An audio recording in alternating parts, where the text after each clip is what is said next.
ขอเจริญพรพ่อออกแม่ออกนักศีลนักบุญศรัทธาท่านผู้กำลังรับฟังรายการธรรมะเพื่อสืบสานและเพิ่มแรงบันดาลใจจากวัดชัยสถานขอเจริญพรปีใหม่ย้อนหลังควันหลงถือว่าเป็นควันหลงเนาะปีใหม่2567ถึงวันนี้ตรงกับวันพุธที่3 มกราคม 2567ซึ่งเป็นวันผ่านปีใหม่มา3 วันก็ถึงว่าจะอยู่ในช่วงเทศกาลเริ่มต้นปีใหม่อยู่นะปี2567ซึ่งศรัทธาและ ลูกหลานศรัทธาญาติโยมโดยเฉพาะที่ไปทำการทำงานปิกบ้านปิกจองมาทำงานที่ไกลที่กรุงเทพกรุงไทยมากราบมาเยี่ยมบ้านนะมากราบพ่อกราบแม่มาไหว้พ่อไหว้แม่นะนำเงินนำทองติดไม้ติดมือมาคือพ่อคือแม่ได้ใช้ในช่วงเทศกาลปีใหม่นี้เพราะว่าก็ทำงานปีหนึ่งจะมาปิกบ้านสักเตื้อ2 เตื้อเพราะอยู่ไกลเนาะอยู่กรุงเทพหรือว่าอยู่ต่างประเทศก็มีบางคนก็ปิกบ้านโดยเฉพาะในเทศกาลช่วงปีใหม่นี้เป็นเทศกาลที่หยุดพักผ่อนหลังจากที่ทำงานมาอิดมานักก็กึดเติงหาบ้านปิกบ้านปิกจองกันอยู่ในกรุงเทพรถจะบติดวันช่วงเทศกาลจะมาแน่นหนาอยู่ที่ต่างจังหวัดโดยเฉพาะจังหวัดที่ใหญ่ๆจังหวัดที่เป็นที่แหล่งท่องเที่ยวก็จะมีศรัทธาญาติโยมพากันไปทำบุญสวดมนต์ข้ามปีก็ดีไปเข้าดาวกันไป เฉลิมฉลองปีใหม่กันในเป็นตี้ไปซึ่งก็ทำให้บรรยากาศคึกคักในช่วงเทศกาลปีใหม่เป็นช่วงที่คน ไทยเฮาหรือว่าคนทั่วโลกก็ว่าได้นะเป็นช่วงเทศกาลที่คนจะมีความสุขกันมีความสุขของศรัทธาแต่ในทางวัดวาก็เป็นการที่จะสนับสนุนให้ศรัทธาได้เริ่มต้นพุทธศักราชปีใหม่ส่งท้ายปีเก่าต้อนรับปีใหม่ก็ได้จัดให้มีการสวดมนต์ข้ามปีหรือว่าสาธยายมนต์ข้ามปีซึ่งปีนี้ก็ได้รับพระมหากรุณาธิคุณจากสมเด็จพระสังฆราชพระอริยวงศาคัตยานสมเด็จพระสังฆราชได้ประทานไฟอันเป็นมงคลก็ดีไฟที่คอย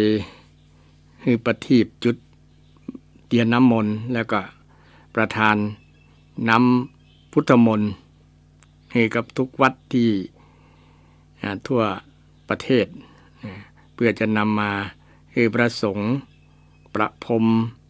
เพื่อเป็นสิริมงคลให้กับศรัทธาที่ไปร่วมสวดมนต์ในวัน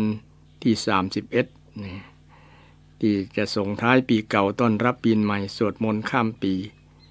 บางที่บางแห่งก็มีศรัทธามากหลายจากที่อื่นที่ไกลมาร่วมก็มีบางวัดบางวาก็จำนวนน้อยลงก็แล้วแต่เหตุปัจจัยเพราะว่าปีนี้เพิ่นจัดกันเกือบกู้วัดก็มีบอกกี่วัดที่บ่ได้จัดเพราะว่ามีความบกพร่องเกี่ยวกับเรื่องสุขภาพร่างกายตุลุงสุขภาพบ่เอื้ออำนวยกะ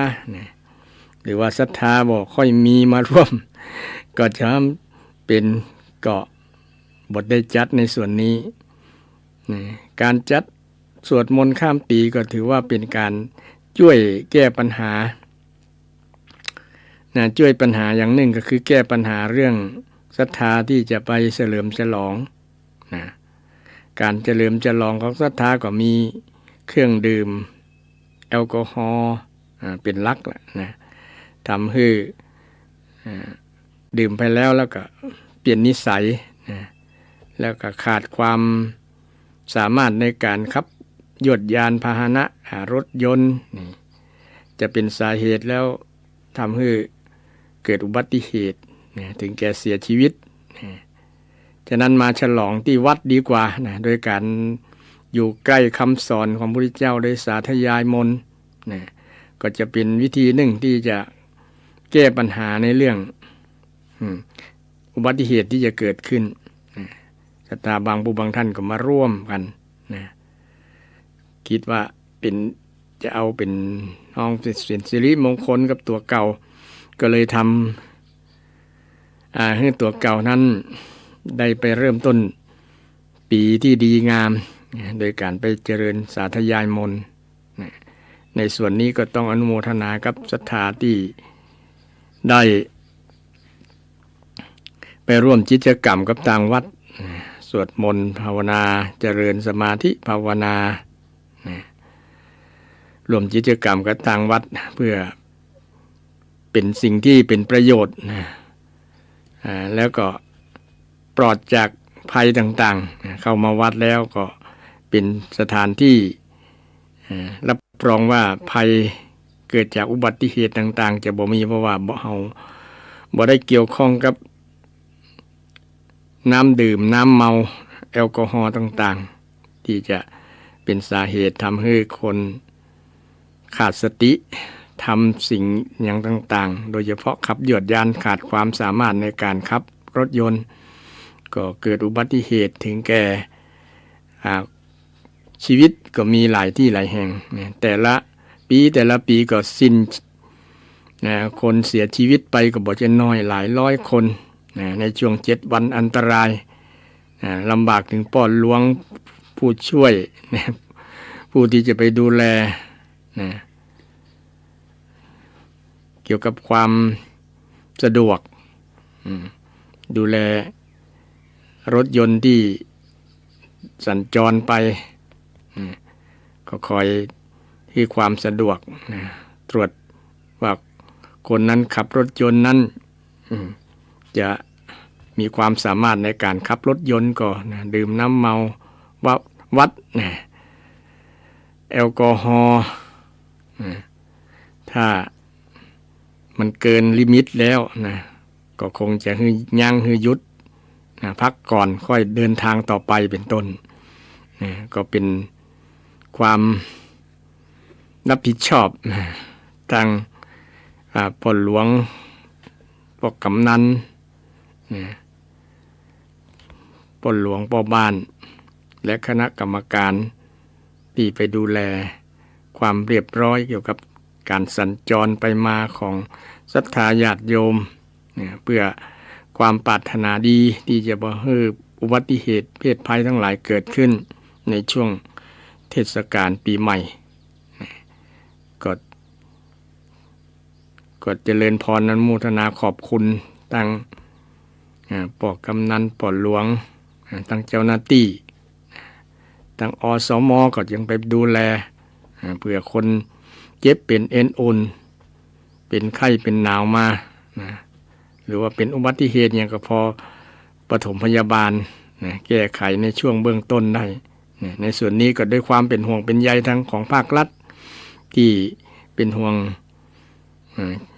วงใยเรื่องการเดินทางห่วงใยเรื่องอุบัติเหตุห่วงใยเรื่องชีวิตทรัพย์สินที่มันอาจจะเกิดโดยที่บ่ได้คาดหมายคาดคิดไว้ในส่วนนี้ก็ต้องเจริญพรขอบคุณกับทางที่มีความเกี่ยวข้องโดยการดูแลพระสงฆ์ก็มีส่วนร่วมที่ว่าเชิญชวนศรัทธามาสวดมนต์ข้ามปีหลังจากมาถึงบ้านถึงจองแล้วหรือว่าศรัทธาที่อยู่บ้านเป็นประจำก็มาฉลองเฉลิมฉลองเข้าดาวกันที่วัดเข้าดาวนับ วันเวลาก็ผ่านไปด้วยดีบางที่บางแห่งก็เกิดอุบัติเหตุเพศภัยเนี่ยอย่างที่สาเหตุหนึ่งมาจากการดื่มน้ำเมาแอลกอฮอล์ทั้งหลายหรือแม้แต่กระทั่งยาเสพติดทั้งหลายที่ช่วงที่เฉลิมฉลองกันโดยบ่คิดระวังป้องกันไว้ก่อนมันก็เลยเป็นเหตุเกิดเหตุเพศภัยต่างๆตัวมาฉะนั้นในฐานะพระสงฆ์องค์เจ้าโดยเฉพาะรายการธรรมะเพื่อสืบสานและเพิ่มแรงบันดาลใจก็ขอบแสดงความปรารถนาดีกับศรัทธาญาติโยมทุกท่านทุกคนที่ได้ตั้งจิตตั้งใจเริ่มต้นพุทธศักราชเริ่มต้นชีวิตใหม่โดยการสวดมนต์ข้ามปีหรือว่าทำคุณงามความดีในวันที่หนึ่งก็ไปทำบุญตักบาตรกันไปทำกิจกรรมที่เป็นบุญเป็นกุศลเพื่อเอานิมิตหมายที่ดีที่จะมีขึ้นในปีใหม่ 2567 นี้ซึ่งทาง ศรัทธาญาติโยมทุกท่านทุกคนก็ได้ร่วมกิจกรรมผ่านพ้นมาด้วยดีก็ต้องอนุโมทนาสาธุกับศรัทธาญาติโยมทุกท่านทุกคนที่ได้หันหน้ามาสู่วัดสู่วามารวมกิจกรรมที่วัดที่วาก็ไปอยู่ใกล้วัดใดก็ไปวัดนั้นนะอยู่คุ้นเคยวัดใดก็ไปวัดนั้นนะรวมกิจกรรมในช่วงเทศกาลปีใหม่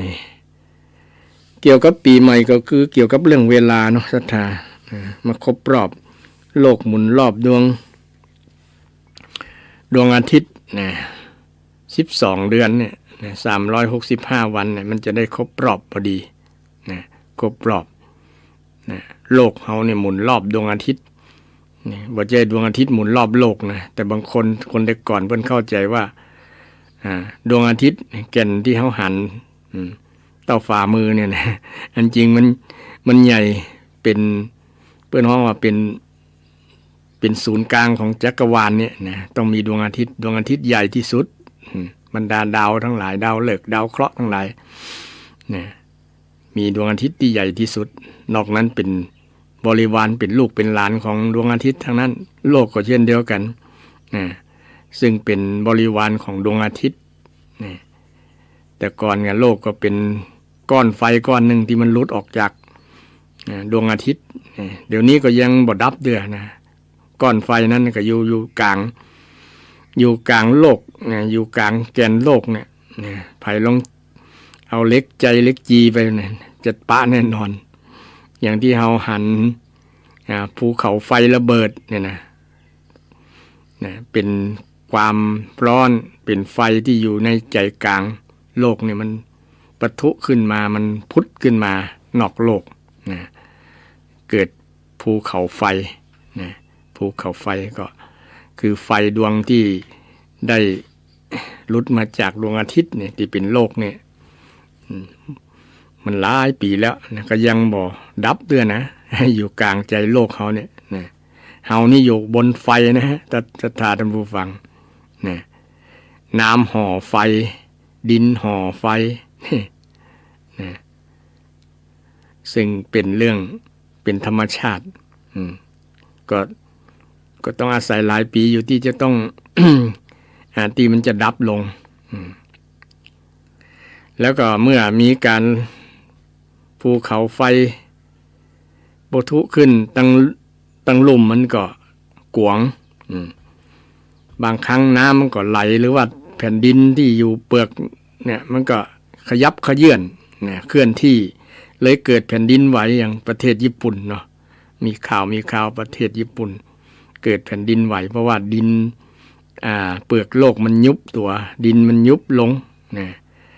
เมื่อดินมันยุบลงน้ำก็ยุบไปตัวมันก็เกิดสึนามินี่เป็นต้น มันยุบมันกวางทั้งในนะเดี๋ยวนี้ก็ไฟก็อยู่ข้างในเนี่ยกวางที่มีความร้อนมันปะทุขึ้นมาเมื่อใดก็นะก็มีผลกระทบเมื่อนั้นนะอันนี้เกี่ยวกับเรื่องจักรวาลนะมีดวงอาทิตย์เป็นแม่นั่นแหละเป็นลักใหญ่เลยเป็นศูนย์กลางของจักรวาลไม่ใช่โลกเป็นศูนย์กลางแต่ก่อนเขาเข้าใจว่าโลกแบนโล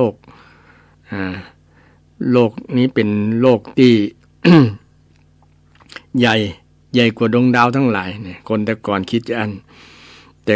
เมื่อนักวิทยาศาสตร์พิสูจน์แล้วโอ้โลกมันกลมแต่เฮาบอกว่ามันกลมมันมนต้องไปดูที่เวลาเฮาไปในทะเลเนี่ยมันจะค่อยวิ่งเป็นโค้งรัศมีหันได้ชัดเนี่ยหันรัศมีเพราะว่ามัน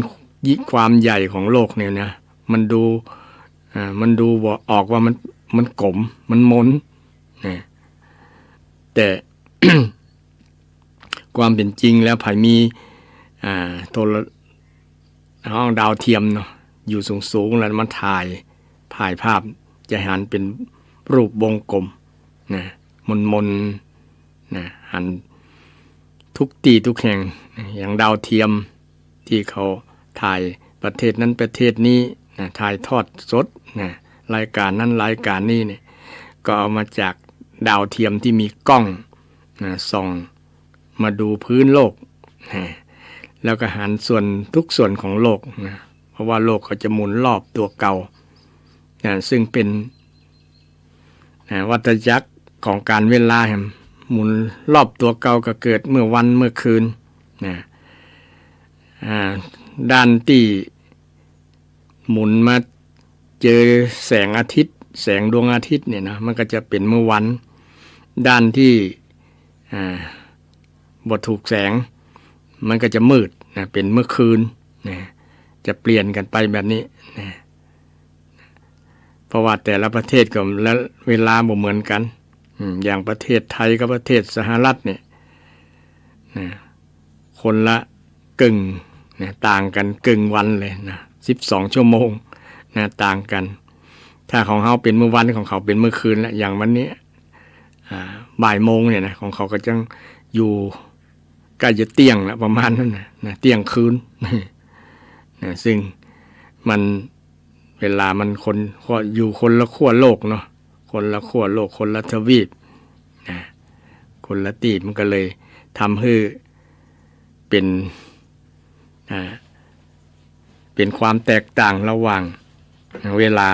เมื่อคืนกับเมื่อวันบ่เหมือนกันแต่ก่อนนับวันที่มันจะตัดกันที่ตรงกันก็คือเที่ยงคืนไปแล้วนะเริ่มต้นตั้งแต่วินาทีแรกเนี่ย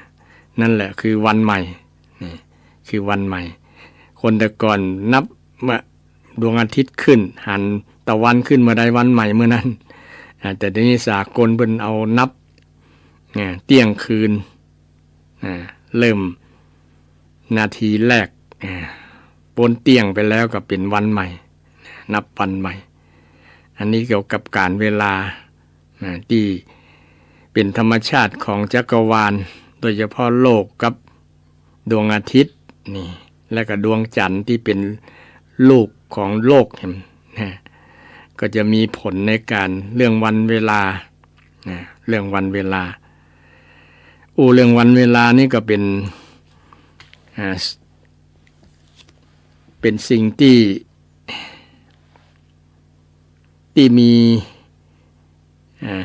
มีความยิ่งใหญ่นะความยิ่งใหญ่ทำให้เกิดการเปลี่ยนแปลงเกิดการเปลี่ยนตามธรรมชาตินะ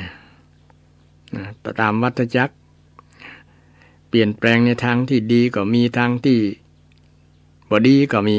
นะเพราะโลกมันหมุนนะโลกมันหมุนรอบตัวเก่ารอบตัวมันเองนะใช้เวลา24 ชั่วโมงนะเมื่อคืน12 ชั่วโมงเมื่อวัน12 ชั่วโมงโดยประมาณนะโดยประมาณที่คนได้กำหนดได้สังเกตนะได้สังเกตไว้ว่านะเมื่อวันกับเมื่อคืนมันจะมีกี่ชั่วโมงนะ มีกี่ชั่วโมงเมื่อเรื่องวันเวลาแล้วก็เป็นสิ่งที่มนุษย์คนเฮาเนี่ยก็ให้ความสำคัญนะให้ความสำคัญเกี่ยวกับการเวลาแต่บางคนบอกให้ความสำคัญเกี่ยวกับการเวลาก็มีนะการเวลาเนี่ยมันมีอิทธิพลนะมีความยิ่งใหญ่นะทำให้ทุกสิ่งทุกอย่างเปลี่ยนไปเปลี่ยนแปลงนะตามการเวลานั้นๆตามการเวลาซึ่งความยิ่งใหญ่ของการเวลานี่ก็มีนิทานเล่านิทานเล่าคือศรัทธาท่านผู้ฟังทั้งหลายฟังว่านิทานเนี่ยเป็นซึ่งเป็นสิ่งที่สอนคติธรรมกับคนทั้งหลายนะซึ่งท่านศรัทธาญาติโยมที่อาจจะเคยฟังเกี่ยวกับเรื่องธรรมะเรื่องนิทานเกี่ยวกับเรื่องนี้มาแล้วก็นักนะซึ่งมีคำเปิ้นว่าคำถามมีปัญหาปัญหาตั้งเหนือนี่เขาเอาว่าอันหยังนี่นะเนาะอะไรเอ่ย อะไรเอ่ยภาษากำเมืองก็อันหยังอะไรเอ่ยหรืออันหยังที่มีตัวอย่างมีตาสองแกนมีตาสองข้างข้างหนึ่งรีข้างหนึ่งสว่าง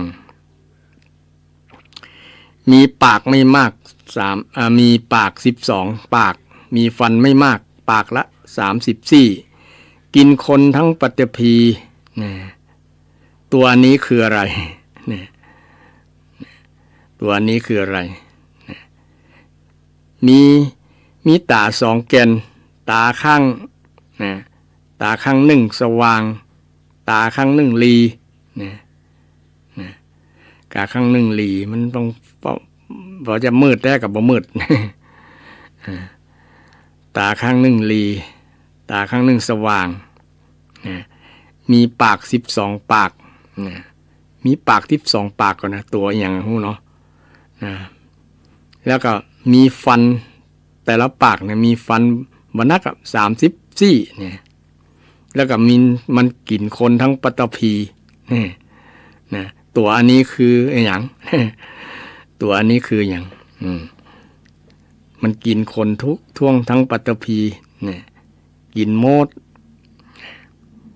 ไม่ใช่ปัตตภีอย่างเดียวกินคนทั่วจักรวาลเลยล่ะนะจักรวาลกินสรรพสิ่งทุกทั่วจักรวาลเลยนี่คำตอบก็คือพญาคือกาลยักษ์เป็นกาละก็คือการเวลาเนี่ยยักษ์ที่ห้องว่าชื่อการเวลาเนี่ยมันกลืนกินทุกสิ่งทุกอย่างทุกสิ่งทุกอย่างคือสิ้นไปคือหมดไปด้วยการเวลามันมีไอตัวกาลเวลาเนี่ยมีตาที่ทำให้เกิดการเวลาเนี่ยก็คือดวงอาทิตย์เป็นตาที่สว่างมีพระจันทร์เป็นตาที่หลีเมื่อคืนเป็นตาเมื่อคืนตาเมื่อวันคือพระอาทิตย์ตาเมื่อคืนคือตาพระจันทร์ที่หมุนเวียนกันเกิดวัฏจักรคือเปรียบเสมือนตาส่องแสงให้คนได้ดำเนินชีวิตทั้งโดยเฉพาะเมื่อวันที่จะหันแสงพระอาทิตย์ตั้งแต่6 โมงเดี๋ยวนี้อาจจะขึ้นจ้าน้อยเพราะว่าตะวันโลกมันอยู่ไกลจากดวงอาทิตย์มันอยู่เอียงรัศมีเอียงเลยทำให้เป็นว่าตะวันอ้อมเข้าเราจะหันตะวันอยู่ทางทิศตะวันออกเฉียงใต้ตะวันออกเฉียงใต้ ตะวันออกไปเฉียงใต้เฉียงนักทีเดียวบ่เดียวเนาะสังเกตพอต่อมาก็จะสังเกตหันเงาของวิหารคนแต่ก่อนนี่เปิ้นจะแปลงโบสถ์แปลงวิหารก็ดีเอาเงายึดลักที่หันดวงอาทิตย์มันขึ้นโดยเฉพาะช่วงที่มันดวงอาทิตย์กับโลกเนี่ยมันซื่อกันเวลาโคจรมันก็จะทำให้มันทิศทางมันตรงทิศเหนือก็เป็นทิศเหนือทิศใต้ก็เป็นทิศใต้ทิศตะวันออกก็เป็นทิศตะวันออกทิศตะวันตกก็เป็นทิศตะวันตกเพราะ เป็นศาสตร์ความรู้ความรู้จักสังเกตของคนแต่ก่อนเป็นปราชญ์ถือว่าเดี๋ยวนี้ก็คือนักวิทยาศาสตร์เนาะสังเกตความเปลี่ยนแปลงของธรรมชาติการขึ้นของตะวันจริงๆว่าใจความขึ้นของตะวันการหมุนของโลกนั่นแหละโลกมันหมุนแล้วก็คือปิ้นด้านมาให้คนหันตะวันแห่งกรรมแต่ในเราเข้าใจมาตลอดก็คือตะวันมันขึ้นมันลงมันมุดดินตะวันมุดดินอันจริงมันอยู่ห่างกันหลายล้านกิโลหลายล้านปีแสงไม่ใช่กิโลเป็นปีแสงก่อนมันที่เราได้รับแสงตรงวันนั้นเป็นอดีตทั้งนั้นที่มาเดินทางมาถึงโลกเดินทางมาถึงโลกมันเป็นอดีตทั้งนั้น แต่แสงที่เป็นนั้นปัจจุบันเนี่ยที่เราได้รับอยู่เนี่ยมันเป็นแสงของอดีต ที่มันใจระยะเวลาวิ่งมาถึงโลกแสงดวงอาทิตย์แสงดวงอาทิตย์วิ่งมาถึงโลกเนี่ยใจเวลาเป็นหลายล้านเป็นหลายล้านเพื่อว่าหลายล้านปีแสงมันห่างไกลต้องใช้เวลาเดินทางไปเมินทีเดียวถึงจะถึงบางคนบอกกล้าเข้าไปใกล้แล้วเพราะว่ามันจะไหม้เป็นจุลเนาะเพราะรัศมีอยู่ใกล้ๆมันมีแต่ดาวดวงอื่นที่มนุษย์อยากจะไปดาวที่อยู่รัศมีใกล้ๆโลก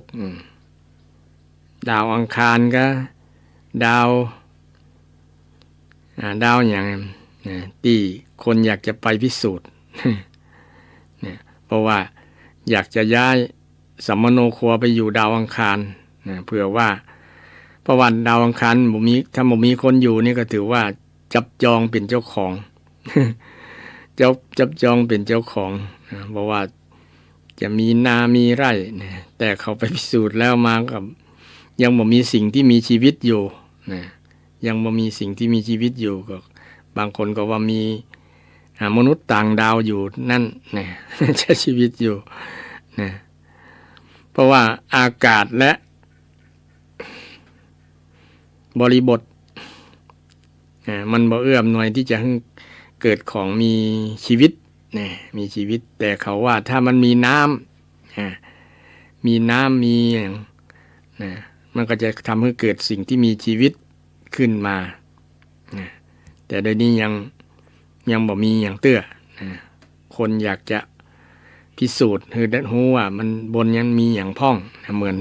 โลกมนุษย์ก่อนี่เป็นต้นนี่เรื่องของธรรมชาติ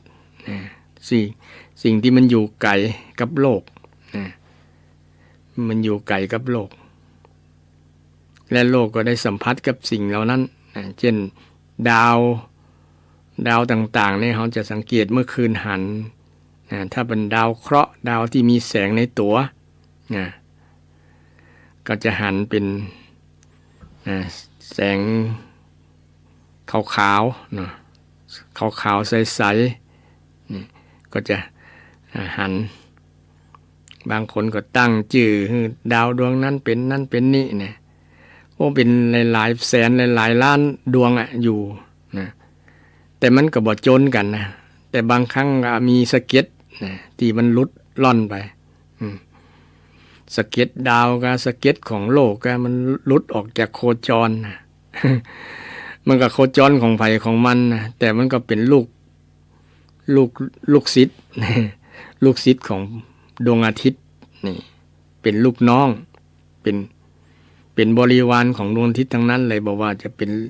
ดาวดวงไหนก็ตามแต่ดาวบางดาวก็มีบริวารของตัวเก่าเหมือนกันมันก็ไป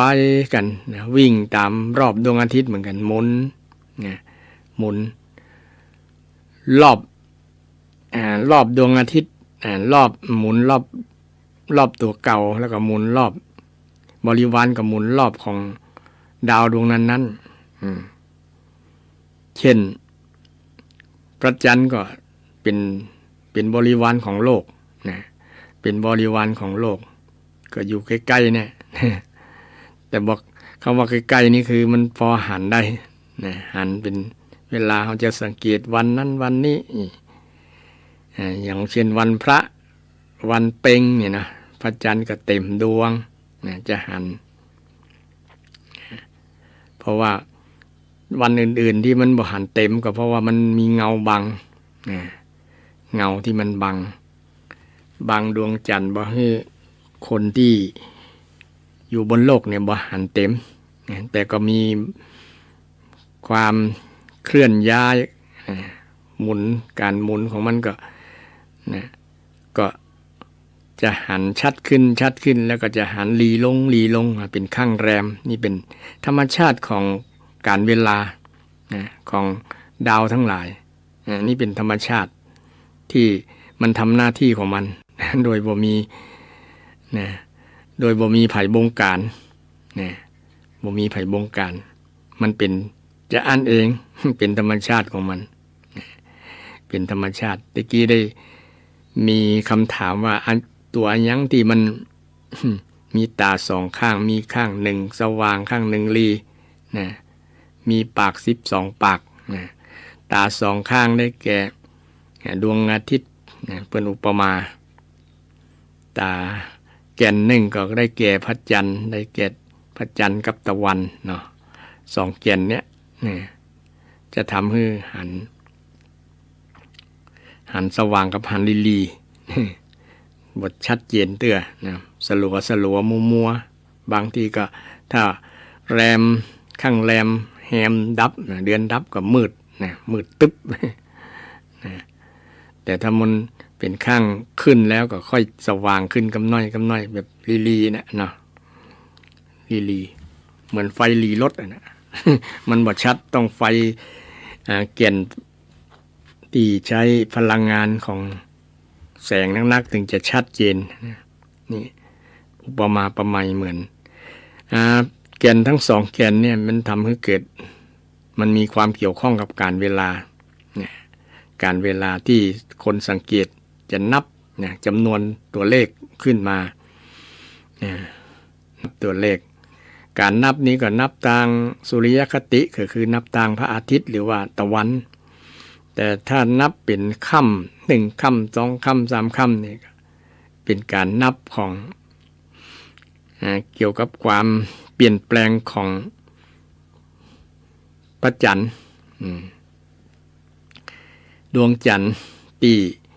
เอานับเป็นข้างขึ้นข้างแรมแล้ววันที่นับเนี่ยมันก็บ่เท่ากันกับทางนับแบบสุริยคติคือนับทางสุริยะนับทางพระตะวันตามตะวันนี่จะกำหนดเป็นเดือนแต่เดือนหนึ่งมันจะนักกว่าทางจันทรคติอย่างจันทรคติเนี่ยมีบางเดือนมี29บางเดือนมี30โดยเฉพาะเดือนกู้นี่มี30 วันขึ้น15 ค่ำดับ15 ค่ำถ้าเดือนขี้นี่เช่นเดือนอ้ายเดือนเกี่ยงเดือนอ้ายเดือน3เดือน5เดือน7เดือน9เดือน11นี่เดือนขี้หมู่นี้มี29 วัน เพราะว่ามันจะดับ14ค่ำ29 วันฉะนั้นเมื่อรวมกันแล้วมันก็จะห่างกันมันจะน้อยกว่าสุริยคติสุริยคตินี่มี365 วันเนี่ย365 วันแต่ทางจันทรคติเนี่ยมันมีแค่300นะประมาณสัก50ถึงโหนะบ่ได้รวมเนี่ยประมาณนั้นเนี่ย350มันต่างกันเป็นครึ่งเดือนก่อนนะ10 กว่าวันเนี่ย10 กว่าวันตีต่างกันพอบางเดือนของทางสุริยคติมันมี31 วันก่อน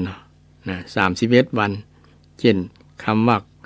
ลงคำว่าคมเนี่ยอย่างมกราคมเนี่ยก็มี31 วันนะมีนาคมก็31 วันนะ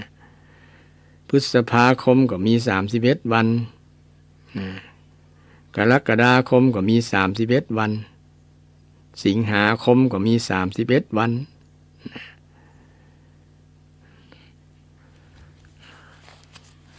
ตุลาคมก็มี31นะธันวาคมเพิ่งสิ้นเดือนสิ้นปีไป31เช่นเดียวกันแต่ถ้าลงคำว่ายนต์นะมี30 วันแต่มีเดือนหนึ่งที่มันบ่ถึง30ก็คือเดือนกุมภานะมี28 วันบางปีก็มี29 วันนะมี29 วันนะก็แล้วแต่2-3 ปีจะมีเตื้อนะจึงเป็นวันเพิ่มมาแหมเป็นห้องว่าอาทิไม่ใช่อาทิกมาศนะอาทิสุรทินซึ่งเป็นวันที่เพิ่มมาแหมนะอย่างต่างจันทรคติเนี่ยก็มีวันที่มีเดือนที่เพิ่มเช่นเราจะได้ยินว่า12 เตื้อ82 เตื้อเนี่ยนะบางปีก็มีเดือน82 ครั้งเนี่ยหรือว่ามีเดือน12 ครั้งตั้งแต่ห้องเดือน10เนาะซึ่งตรงกันกับเดือน8ของทางใต้นะเพราะว่าทางเหนือนี่จะนับเกินปีนั่นก็ต้องมีเดือนดับ15 ค่ำนะเพราะว่าเป็นเดือนกู้นี่นะต้องหมดระยะเวลา12 เดือนนะเปิดว่ามีปาก12 ปากก็คือ12 เดือนเนี่ยนะ12 ปากก็คือ12 เดือนนะเดือนอ้ายยี่3 4นะหรือว่าเดือนเกี่ยงเนี่ยนะเกี่ยงยี่3 4 5 6 7 8 9 10ซึ่งเป็นการนับแล้วก็นับเป็นเดือนนะปีหนึ่งมี12 เดือนบางปีถ้านับจันทรคติมันก็มี13 เดือนเพราะว่าเดือน8มันมี2 ครั้งหรือว่าเดือน10เนี่ยมี2 ครั้งนะ12 หนหรือ82 หนนี่คนรุ่นใหม่ก็คงบางคนนะบ่ฮู้บ่เข้าใจ บ่เข้าใจจะได้ก็ตามแล้วคือสรุปว่าที่ว่าปาก12 ปากก็คือเดือนมีฟันไม่มากปากละ30 ซี่นี่ก็คือ30 วันต่อเดือนนะ30 วันต่อเดือนเดือนไหนมี30 วันโดยประมาณเป็น30 วันมี34กินคนทั้งปัตตภีนี่กินคนและสรรพสัตว์ทั้งปัตตภี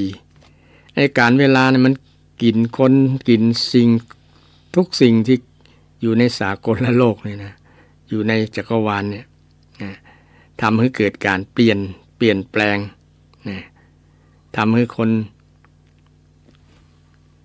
สูญสิ้นเสียชีวิตไปก็ด้วยการเวลาแหละเช่นบางคนอายุถึง80-90แล้วถึงวัยที่จะละสังขารก็ไปตามเพราะว่าเวลามันมาถึงแล้วเป็นว่าไม่ไกลฝั่งเนาะไม่ไกลฝั่งนะคือคนเราเดินไปสู่ความสิ้นของ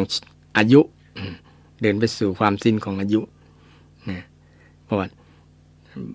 บนว่าอายุมรณัง มรณะหรือว่าตายด้วยการสิ้นอายุนะการสิ้นอายุไอ้คนที่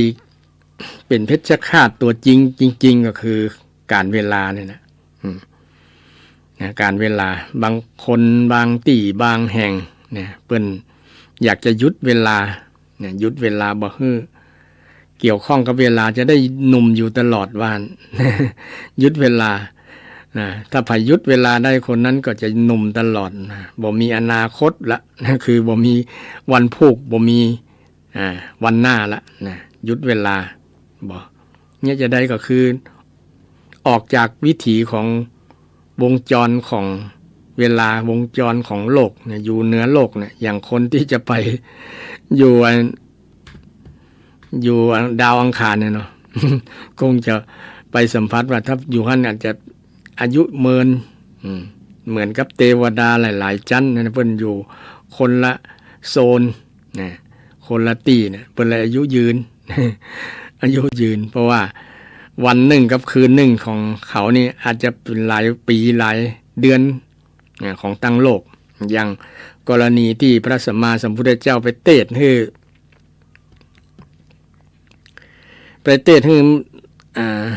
แม่เสด็จแม่ฟังพุทธมารดาไปเทศน์ให้พระมารดาฟังเอาอภิธรรม7 กัมปีเนี่ยไปเทศน์ชั่วระยะหนึ่งนะแต่ว่าใช้เวลาบนโลกเนี่ย1 พรรษาที่7เนี่ยความแตกต่างระหว่างเวลานะระหว่างเวลาของจันทร์ดาวดึงส์แม่ไปเกิดที่ชั้นดุสิตเนี่ยแต่ว่ามาฟังเทศน์ที่ดาวดึงส์ฟังพระพุทธองค์แสดงธรรมให้กับ พระมารดาด้วยธรรมะที่เป็นยิ่งใหญ่อภิธรรมอภิแปลว่ายิ่งใหญ่นะธรรมะที่ยิ่งใหญ่ลึกซึ้งนะสุขุมคัมภีรภาพนะลุ่มลึกนะที่เป็นธรรมะอันสุดยอดสูงสุดและบรรดาธรรมทั้งหลายอภิธรรมนี้เป็นธรรมที่บอกกล่าวเรื่องบุคคลกล่าวเรื่องสิ่งกล่าวเรื่องเฉพาะสภาวะธรรมด้านนะเป็นธรรมะจิตเจตสิกรูปนิพพานด้านนะบ่ได้กล่าวเรื่องอื่นบ่ได้กล่าวเรื่องคนนั้นคนนี้บ่ได้อู้เรื่องพระอานนท์บ่ได้อู้เรื่องนางวิสาขาเนี่ยบ่ยกบุคลาธิฐานแบบนั้นแต่พระองค์ใจธรรมที่เป็นธรรมล้วนๆธรรมที่ยิ่งใหญ่ธรรมที่ลึกซึ้งอภิธรรมอภิธรรมลึกโดยสภาวะความคำว่าลึกลุ่มลึกเนี่ยมันมีบรรดาพระไตรปิฎกเนี่ยมันจะลุ่มลึกอยู่3อย่างนะทวินัยลุ่มลึกโดยจิตนะวินยโยจิตจะคัมภีโลนะอภิธรรมโมสภาวะโตนะสุทธันโตอัฏฐคัมภีโลอิเมตโยสุคัมภีราเป็นภาษาบาลีซึ่งเป็นความลุ่มลึกความลุ่มลึกโดยเฉพาะอภิธรรมนี้ลุ่มลึกโดยสภาวะอภิธรรมโมสภาวะโตลุ่มลึกโดยสภาวะสภาพซึ่งจะเข้าใจด้วยการพินิจพิจารณาด้วยการโยนิโสมนสิกาตั้งจิตตั้งใจฟังเพราะว่ามันเป็นความละเอียดลุ่มลึกโดยเฉพาะเป็นนามธรรมเนี่ยเนาะสิ่งที่พระองค์นำไปแสดงกับพระมารดาในพรรษาที่7เนี่ยแสดงแค่ช่วงที่จบธรรมเทศนาพระองค์ก็เสด็จลงมาเป็นใช้เวลาตั้ง3 เดือนก่อน นะลงมาที่นครสังกสนครเนาะซึ่งเป็นวันเทโวโรหณะเป็นวันที่เปิดโลกหันโลกทั้ง3นี่อันนี้อูโยงถึงเรื่องเวลา เวลานี่มันลืนกิน ถ้าพระองค์ไปอยู่บนนั้นเนี่ยก็ใช้เวลาแค่เท่าไหร่บอกกี่นาทีแต่มาอยู่เมืองมนุษย์เนี่ยใช้เวลามันผ่านไปถึง3 เดือนเลย90 วันหมื่นนะใช้เวลาต้องหมื่นแต่อยู่ อยู่บนสวรรค์ชั้นดาวดึงส์เนี่ยใช้เวลาแค่บอกกี่ชั่วโมงบ่ถึงชั่วโมงเลยซ้ำเนี่ยที่แสดงพิธรรมแก่พระพุทธมารดานี่เรื่องการเวลาว่าแต่ละที่มันก็แตกต่างกันพ้องแต่ว่ามันเป็นธรรมชาติที่ลืนที่กลืนกินนะกลืนกินทุกสิ่งกลืนกินทุกสิ่ง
สลากับพัดนิยพัด อันปาติกพัดเกี่ยวกับพัดทั้ง7พัดทั้งหลายเนี่ยพัดก็คืออาหารเข้านะที่จะได้จากเช่นนิมันตนพัดเนี่ยได้จากที่นิมนต์นะเช่นศรัทธานิมนต์ไปฉันไปฉันที่บ้านนี่ก็เป็นสิ่งเป็นข้อวัดปฏิบัติที่พุทธเจ้าอนุญาตไว้นะเพื่อน้องว่าอดิเรกราบอดิเรกราบในเป็นตัวแทนหนึ่งของการบิณฑบาตนะนอกจากบิณฑบาตแล้วมีอดิเรกราบที่พระองค์ทรงอนุญาตไว้นะก็บ่จำเป็นต้อง บิณฑบาตก็ได้นะบ่บิณฑบาตก็ได้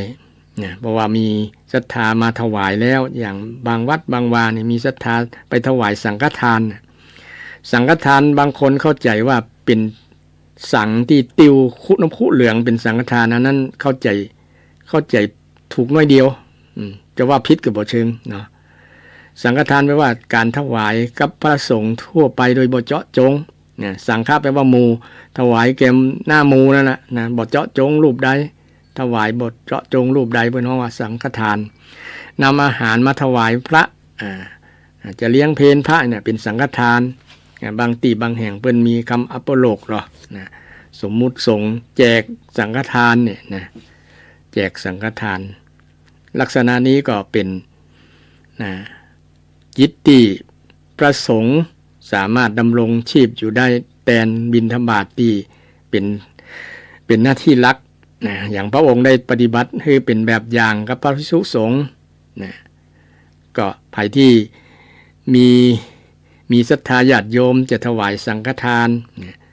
อาหาร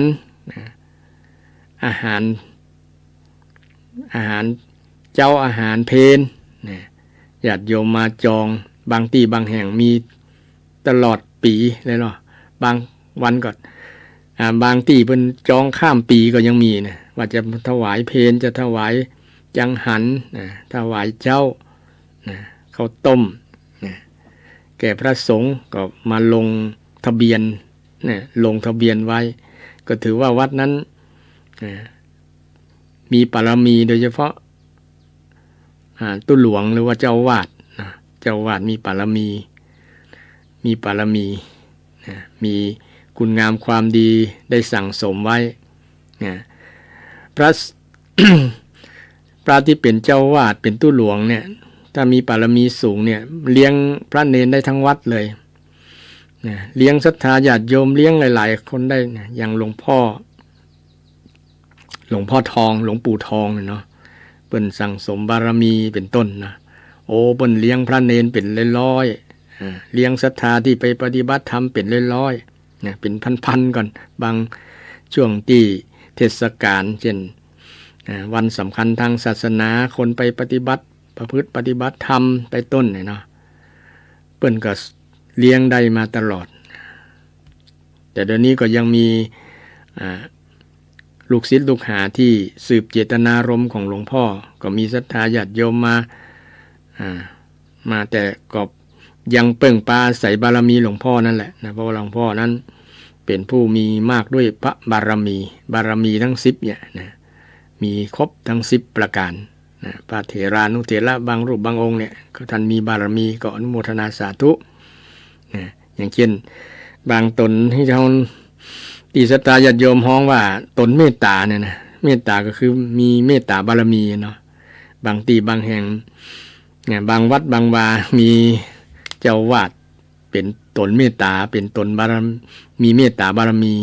มีใจดีเนี่ยใจดีทุกเจ้าใจดีคือมีเมตตาบ่โกรธบ่เกลียดบ่ด่าไผบ่ด่าญาติโยมเนี่ยบ่ด่าพระหนุ่มเน้นน้อยที่เป็นลูกศิษย์วัดนี่เปิ้นมีเมตตามีแต่นะพระสงฆ์ที่ตนเมตตามีแต่นะคือธรรมะคือคำสอนสิ่งที่ดีๆแม้แต่บางครั้งก็คือทุนการศึกษากับลูกหลานคือทุนการศึกษาพระสงฆ์องค์เนรลูกหลานศรัทธาญาติโยมเนี่ยเวลาวันคล้ายวันเกิดของท่านก็อย่างกับวันเทศกาล นะวันสำคัญนะท่านก็มอบนะทุนการศึกษาให้กับลูกกับหลานนี่การฮือเนี่ยเป็นแสดงออกถึงความมีเมตตาของท่านนะเป็นคนบอกคิจินั่นเองคนที่มีเมตตาเนี่ยเป็นคนที่อย่างท่านอาจารย์พระครู ประภัสชัยคุณก็เช่นเดียวกันปูยัง เนี่ยท่านก็นำน้ำดื่มมาให้กับท่านมาทั้งที่ท่านเป็นพระเถระเนาะเนี่ยด้วยความมีเมตตาของท่านนะเวลามีกิจนิมนต์ใกล้เป็นต้น ท่านก็ห้องนะตลอดเนี่ยนี่ก็เป็นสิ่งแสดงออกถึงความมีเมตตานะเมตตาบารมีของท่านนะมีบารมีหลายๆอย่างนะแต่มีเมตตาเด่นนะหลายๆรูปหลายๆองค์นี่แหละนะซึ่งเป็นบารมีนะนี่เรื่องการทำหน้าที่การบิณฑบาตของพระพุทธเจ้าเป็นแบบอย่างต้นแบบของพระสงฆ์องค์เจ้าและแต่มีกิจอย่างหนึ่งมีอดิเรกลาภที่พระสงฆ์สามารถดำเนินชีวิตอยู่ได้ด้วยสังฆทานกาด้วยสลากภัตกาสังฆภัตสลากภัตนิมันตนภัตนิมคือภัตในที่นิมนต์ภัตตาหารสิ่งที่จะเป็น อาหารการครบชั้นเนี่ยศรัทธาญาติโยมนิมนต์ไปเนี่ยนิมันตนะนิมนต์ไปฉันบ้านเป็นต้นเนาะสังฆทานถวายที่วัดกาหรือว่าถวายที่บ้านก็เป็นการถวายบ่เจาะจงเนี่ยคำว่าสังฆทานคือเข้าใจใหม่เนี่ยบ่ใช่ว่าสังฆทานคือน้ำคุเหลืองที่ศรัทธาติวมานั่นเป็นน้ำคุเนาะก็เป็นที่จะถวายบ่เจาะจงได้นะเช่นมีพระ มี3 รูปก็4 รูป 5 รูปนะคือเป็นสงฆ์ขึ้นไปเนาะนะโยมเอาสังฆทานมาเกี่ยนเดียวเนี่ยถ้าคำถวายสังฆทานนี้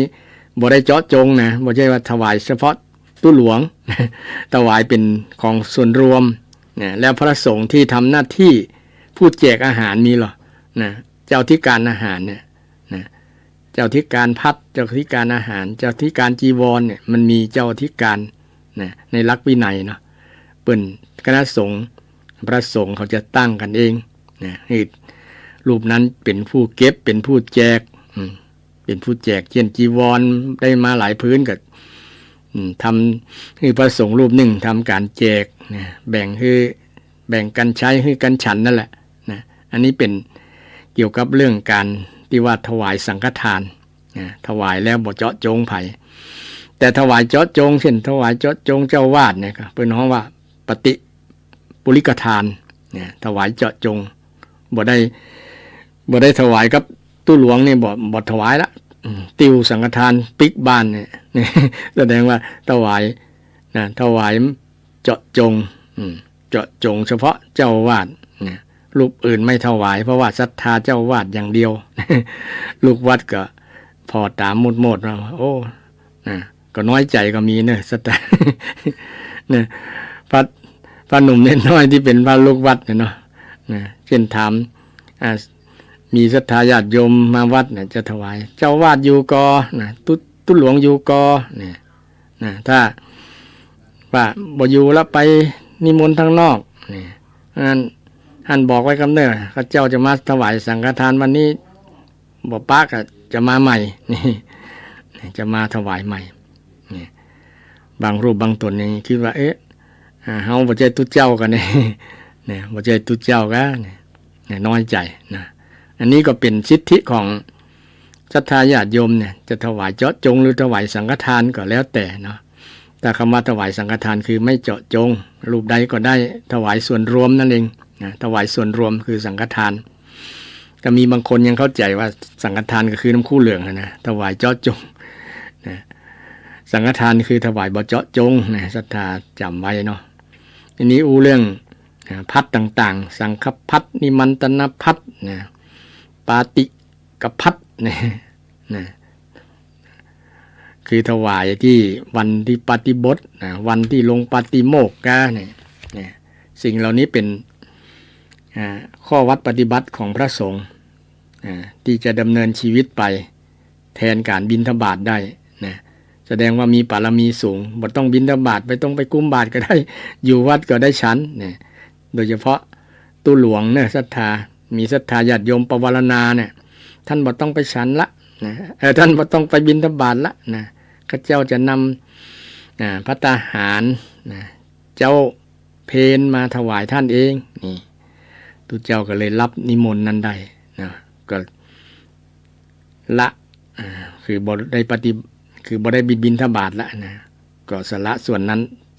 เอาส่วนนี้มาแทนการบิณฑบาตเพราะว่าอยู่ในอดิเรกลาภนะอดิเรกลาภที่พระองค์ทรงอนุญาตไว้คือพระสงฆ์ได้ดำเนินชีวิตด้วยอาหารที่เกิดจากศรัทธาญาติโยมศรัทธาเลื่อมใสแล้วมาอุปถัมภ์ประทากมาดูแลนะในช่วงปีใหม่นี้ก็ขอศรัทธาญาติโยมอย่าไปลืมวัดลืมวากันเนาะเริ่มต้นแล้วส่วนนักกับพุทธศาสนิกชนก็บ่ลืมกันอยู่แล้วนะจะหันหน้าครับคลั่งไปด้วยศรัทธาญาติโยมนะโดยเฉพาะวันขึ้นปีใหม่วันเทศกาลใหญ่ๆกันนะศรัทธาญาติโยมจะนักจะหลายนะล้นจน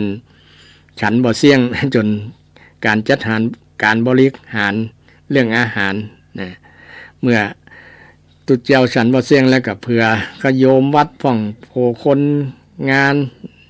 พอฮือกับช่างศาลาที่มาแปลงวัดแปลงวานี่ก็เป็นการบริหารซึ่งเป็นสิ่งที่ชี้บ่งบอกว่าศรัทธาญาติโยมยังมีจิตมีใจยังมีน้ำจิตน้ำใจอยู่ดีมากๆเลยทีเดียวในการที่จะดำรงอุปถัมภ์ประทากพระสงฆ์องค์เนรคือ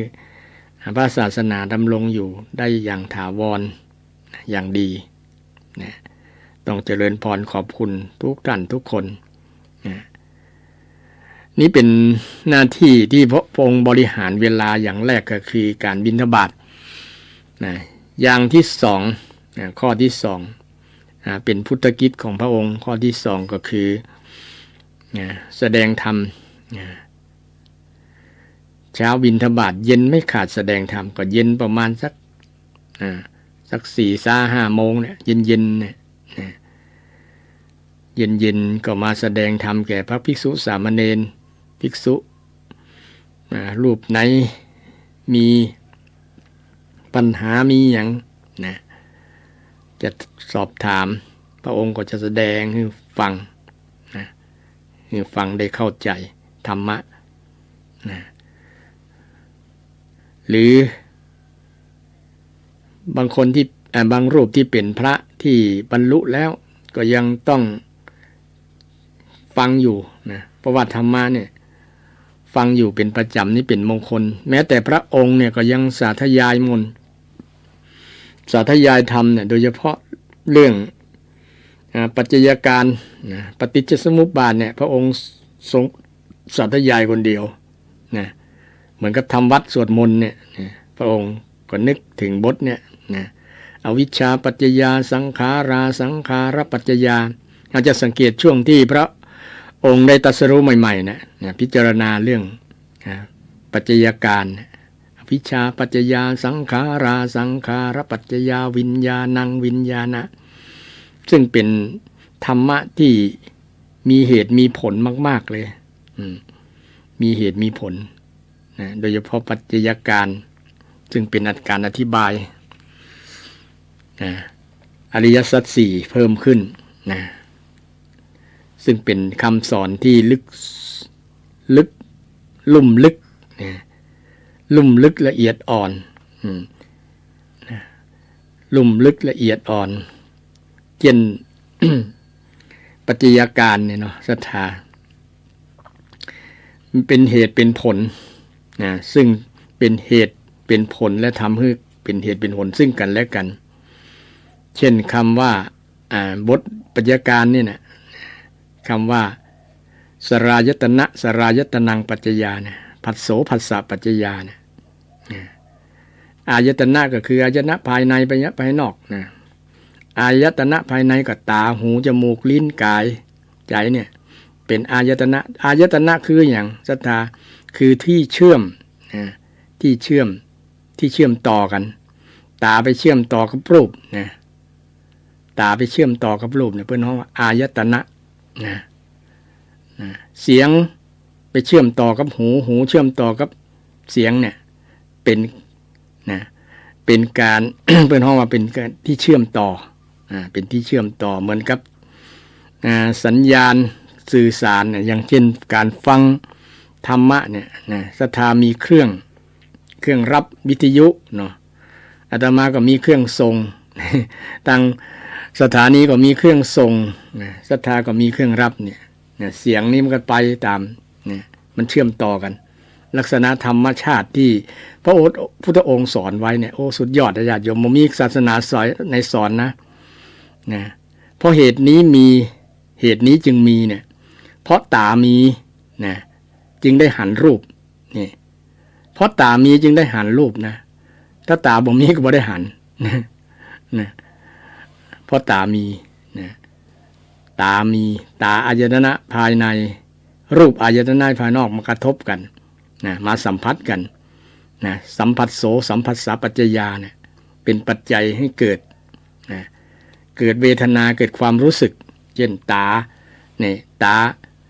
ไปหันรูปนะหันรูปอย่างพ่องรูปคนรูปสัตว์รูปสิ่งของรูปวัดวารูปภูเขาแม่น้ำอย่างต่างๆเป็นรูปที่มากระทบตาเฮาเวลาเฮาอย่างเฮาดูทีวีดูรายการนั้นรายการนี้ตาไปหันแสงสีทั้งหลายมีมากระทบตาเฮาเนี่ยรูปที่ปรากฏถ้าบ่มีตาก็บ่ได้หันละถ้าบ่มีหูก็บ่ได้ยินเนี่ยอันนี้เป็นเหตุเป็นผลที่คนโดยเฉพาะนักวิทยาศาสตร์ยังอึ้งเลยศรัทธาโอ้พุทธเจ้าเนี่ยสอนถูกแท้แล้วว่าสรายตนังสรายตนะปัจจยาผัสโสผัสสะปัจจยาเนี่ยเมื่อสัมผัสเมื่อกระทบกันแล้วนะตากับรูปกระทบกันแล้วเนี่ยนะมันก็เกิดความรู้สึกเวทนาเนี่ยนะเวทนาคือความรู้สึกมันจะมีความรู้สึกเกิดขึ้นเมื่อตาไปกระทบรูปเช่นเฮาหันรูปที่น่าปรารถนาที่สวยๆงามๆก็เกิดเวทนาที่เป็นฝ่ายดีเป็นสุขเวทนาสบายม่วนใจได้วันนี้ได้หันสิ่งที่เป็นมงคลหันสิ่งที่ดีงามแต่วันไหนหันสิ่งที่บ่ดีบ่งามเนี่ยก็เป็นทุกขเวทนาเป็นอารมณ์ที่เกิดความทุกข์บ่สบายใจบ่สบายกายนะบ่สบายใจโดยเฉพาะบ่สบายใจมีความรู้สึกมันนึกคิดเหรอเพราะว่าจิตของคนเฮาเนี่ยเนาะ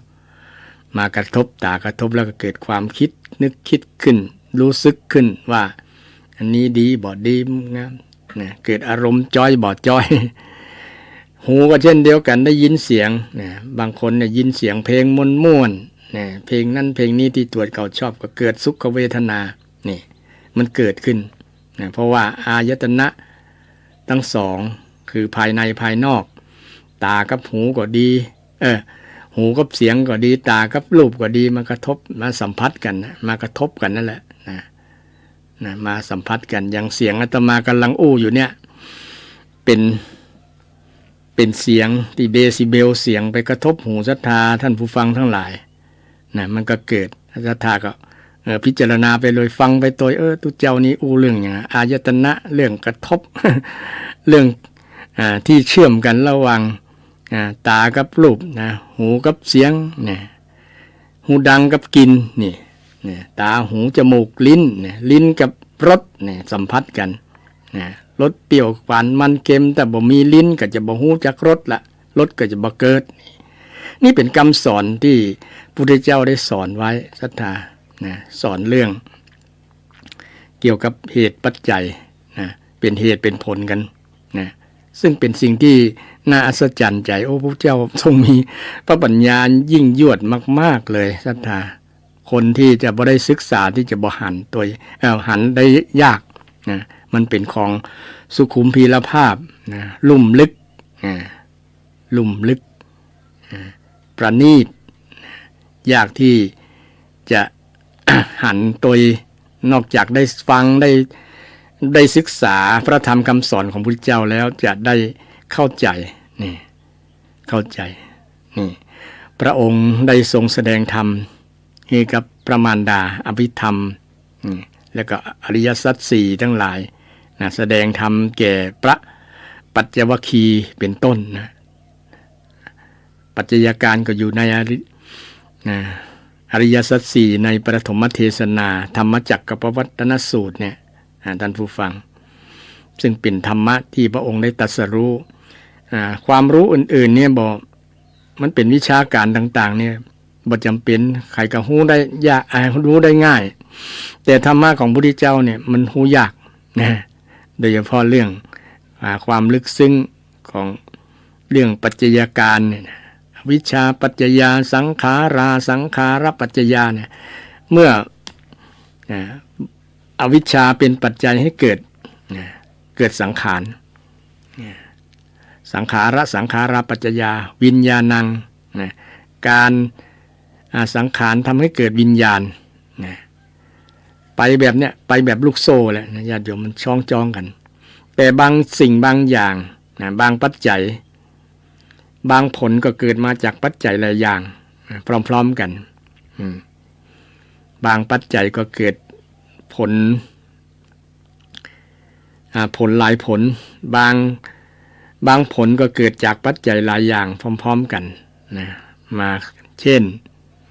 อย่างที่ว่าเนี่ยความรู้สึกเนี่ยเป็นผลมาจากการกระทบของอายตนะสัมผัสกันนะความรู้สึกชอบบ่ชอบเนี่ยเวทนาที่ห้องว่าเวทนาแปลว่าความรู้สึกเวทนาภาษาพระว่าความรู้สึกเนี่ยศรัทธาบ่ใช่เอ็นดูสงสารนะเวทนาหน้าเวทนาเนาะภาษาบ้านภาษาชาวบ้านเพื่อนน้องว่าหน้าเวทนาหน้าสงสารไปเนี่ยคำว่าเวทนาภาษาพระเพื่อนน้องว่าอารมณ์การรับอารมณ์เนี่ยสัมผัสเวทนาเมื่อเกิดสัมผัสแล้วก็เกิดเวทนาเมื่อเกิดความรู้สึกแล้วก็เกิดความเวทนาตัณหาเกิดความอยากต่ออยากจะดูต่ออยากจะฟังต่อเนี่ยเป็นต้นนะตัณหาปัจจยาอุปาทานังเมื่อชอบแล้วก็ยึดในความชอบนั้นอุปาทานะแปลว่าความยึดในสิ่งที่ได้หันก็ดียึดในสิ่งที่ได้ฟังก็ดียึดแล้วเป็นทุกข์เป็นทุกข์เพราะว่าแล้วทั้งหมดทั้งมวลเนี่ยถ้าเอาไปยึดมันมาจากสิ่งที่เรามาจากปัจจัยอันเริ่มต้นเลยคือบ่ฮู้บ่ฮู้เลยก็คิด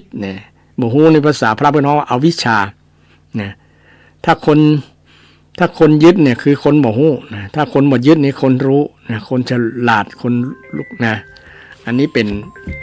ธรรมชาติธรรมะที่พุทธเจ้าได้สอนไว้ขออนุญาต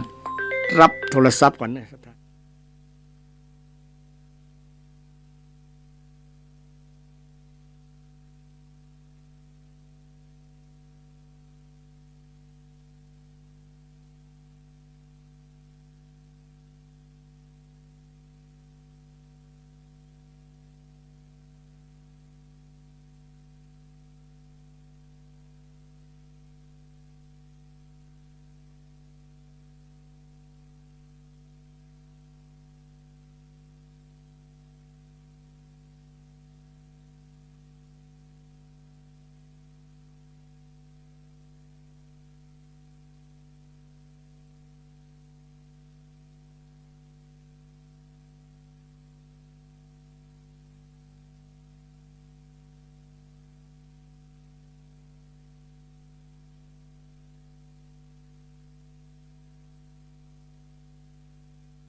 ขอสมาภัยศรัทธาญาติโยมที่กำลังรับฟังเงียบไปเพราะว่ารับกิจนิมนต์ รับโทรศัพท์นะรับโทรศัพท์ที่ศรัทธาได้มานิมนต์เกี่ยวกับนิมนต์อย่างที่ได้กล่าวไว้ว่าอันนี้มันตันพัดเนี่ยพัดที่ได้จากการนิมนต์โยมจะนิมนต์ไปขึ้นบ้านใหม่ช่วงปีใหม่แล้วก็จะมีศรัทธาทำบุญบ้านใหม่นักศรัทธาเนาะบ้านใหม่ขึ้นบ้านใหม่ลงบ้านเก่า แต่งงานกันอย่างกันนะส่วนนักจะเริ่มทำบุญกันละเนาะเริ่มเดือน4 เดือนนี่ก็เป็นเดือนมงคลนะเดือนกู้เนาะจึงก็มีศรัทธาญาติโยมก็มานิมนต์ศรัทธาญาติโยมมีการมีงานเนี่ยกับมนต์ที่วัดสันอุ้มก็ได้เดินสันอุ้มมี5 ตน ประชาสัมพันธ์ญาติโยมนะบางที่เพิ่นไปซอบตุเจ้ามีอย่างที่ว่าบางที่บางแห่งเพิ่นตุเจ้ามีตน2 ตนเนี่ยมันบ่ครบนะมันขาดโดยเฉพาะวันมันดีมันวันเดียวกันจะทำก็ทำพร้อมกันนะถ้าทำคนละวันก็บ่มีปัญหาก็เลยจำเป็นต้องนิมนต์ตุเจ้าหลายวัดนะตะกี้ก็ได้รับนิมนต์นะสันอุ้มมี5 ตนพอดี นะก็รับนิมนต์ไว้นี่เป็นกิจนิมนต์ที่ปฏิบัติตามคำสอนที่พระเจ้าได้สอนไว้นะนิมันตนภัทรนะแตนบิณฑบาตการบิณฑบาตตะกี้เรื่องธรรมะลึกซึ้ง ที่ว่าพระพุทธเจ้าแสดงธรรมแต่ละที่ละแห่งนะโดยเฉพาะแสดงธรรมกับพระพุทธมารดาก็ดีแสดงธรรมแก่พระสงฆ์องค์เณรโดยเฉพาะช่วงเย็นๆเนี่ยเนาะเป็นการบริหารเวลาของพระองค์นะที่พระองค์ได้ทรงแสดงให้กับพระสงฆ์องค์เณรที่มาฟังหรือว่าพระองค์ไปเสด็จไปเองก็ดีจึงจะเป็นช่วงเวลาที่พระองค์ได้นำธรรมะมาแสดงธรรมแก่พระสงฆ์องค์เณรนะข้อที่ต่อมาพุทธกิจข้อต่อมาข้อที่3ก็คือนะกลางคืนตอบปัญหานะตอบปัญหาเทวดาตอบปัญหาเทวดาหรือว่าผู้ที่โดยเฉพาะเทวดามันมีหลายอย่างเนาะเทวดามี3 เทวดา 1วิสุทธิเทพเทวดาโดยบริสุทธิ์เนาะสมมุติเทพเทวดาโดยสมมุติอุปติเทพเทวดาโดยอุบัติขึ้น โดยเฉพาะวิสุทธิเทพเนี่ยอาจจะหมายถึงพระเจ้าฟ้าพระมหากษัตริย์หรือผู้เป็นใหญ่เนี่ยถือว่าท่านเป็นเทพเป็นผู้ที่มีคุณธรรมชั้นสูงไปปรึกษาหารือไปสนทนาธรรมไปถามธรรมะกับพระพุทธองค์โดยเฉพาะเทวดาที่เป็นเทวดาที่อุปติเทพเทวดาอุบัติในภพภูมิต่างๆเนี่ยในพระไตรปิฎกมีเยอะแยะมากมายโดยเฉพาะมหาสมัยสูตรเนาะมหาสมัยซึ่งเป็นกล่าวถึงเรื่องเทวดามาฟังเทศน์ฟังธรรมมาฟังเทศน์ฟังธรรมของพระพุทธองค์เพราะว่าเทวดานี้ก็ยังต้องการฟังธรรมะอิจฉามนุษย์ตัวนะอิจฉาคนเอาตัวว่าโอ้ที่มนุษย์โลกเนี่ยมีพระพุทธเจ้าได้ตรัสรู้ธรรมแล้วรู้ธรรมแต่เมืองเทวดามันสบายล่ำไปมันบ่มีคนรู้ธรรมะมันติดใน ติดในความสบายก็อยากมาฟังเทศน์รอเป็นหลายปีเลยก่อนที่พระองค์จะตรัสรู้12 ปีเนาะที่ว่าเถียงกันว่าอย่างเป็นมงคลนะคนเถียงกันนะจนเมื่อพระพุทธองค์ตรัสรู้แล้วเนี่ยข้อสงสัยนี้ที่เถียงกันตั้งก่อนหน้าเนี่ยเขาก็จะมาถามในช่วงดึกๆในเที่ยงคืนจากประมาณจาก 4-5 ทุ่มเนาะมาถึงเที่ยงคืนเนี่ยประมาณนั้นจะมีเทวดาทั้งหลายบอกว่าจะเป็นสมมุติเทวดาวิสุทธิเทวดาอุปติเทวดาเทวดาทั้ง3 ประเภทเนี่ย มาฟังเทศน์ฟังธรรมพุทธองค์นะแล้วมาพระองค์ก็ตอบปัญหานะมาถามตามธรรมนี่เนาะธรรมที่สงสัยค้างคาใจอย่างศรัทธาญาติโยมมีความสงสัยมันขำใจอยู่นะอยากจะถามอยากจะถามอย่างในรายการนี้ก็เรียนยินดีญาติโยมเนอะที่จะถามธรรมะ ตามธรรมะที่ได้ศึกษามาได้ศึกษาในพระไตรปิฎกพระไตรปิฎกเป็นที่บรรจุธรรมคำสอนของพระพุทธเจ้าที่บันทึกไว้เมื่ออ่านศึกษาเข้าใจแล้วก็นำมาเทศน์มาบรรยายมาแสดงให้กับท่านผู้ฟังทั้งหลายฟังนี่ก็เป็นหน้าที่ของพระพุทธเจ้าตอบธรรมะแก่เทวดาเทวดาบางองค์ก็อย่างว่าอิจฉามนุษย์แล้วก็ยังศรัทธาพระไม่ใช่พระพุทธเจ้าเนี่ยศรัทธาต่อพระรูปนั้นรูปนี้อย่างพระมหากัสสปะเนี่ยเนาะท่านมีคุณงามความดีหลายอย่างซึ่งเทวดาก็เลื่อมใสอยากจะมาใส่บาตรเลยหรอ อยากจะมาอุปถัมภ์ถากพระเถระพระเถระก็ว่าท่านเนี่ยมีบุญนักแล้วนะเดี๋ยวเอาไว้รอคิวหน้าเนี่ยวันนี้ขอให้คนนี้ทำบุญก่อนนะก็เลยไล่ติ๊กไปก่อน เพราะว่า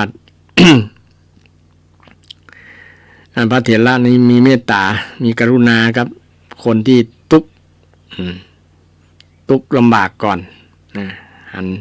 หันแก่คนที่มีฐานะมีร่ำรวย ซึ่งเป็นการประพฤติปฏิบัติโดยหอยพระยุคลบาทพระศาสดาพระพุทธเจ้าซึ่งเป็นพระจริยวัตรของ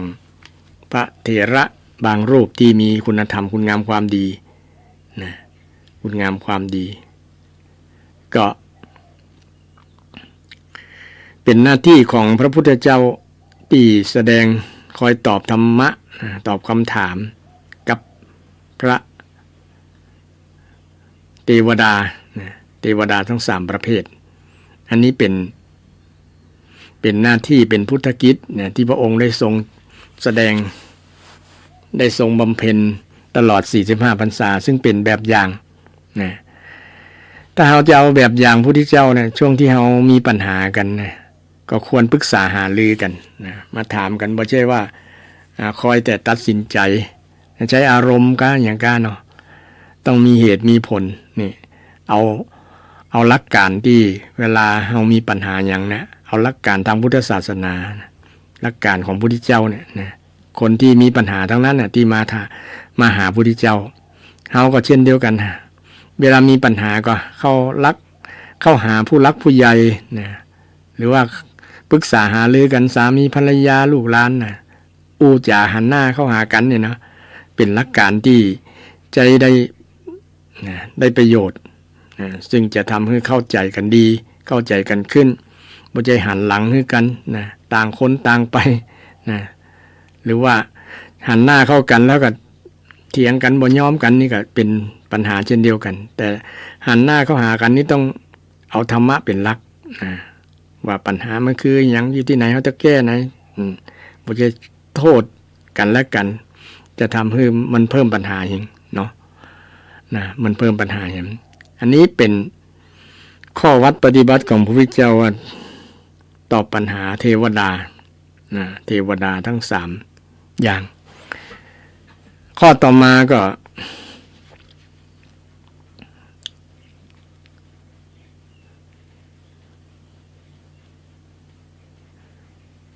ข้อต่อมาก็คือการพินิจพิจารณานั่งทางในใกล้ๆจะประมาณสักตีสี่แล้วเริ่มพิจารณาแล้วพระองค์ทรงแผ่ข่ายคือพยานแผ่ข่ายคือพยาน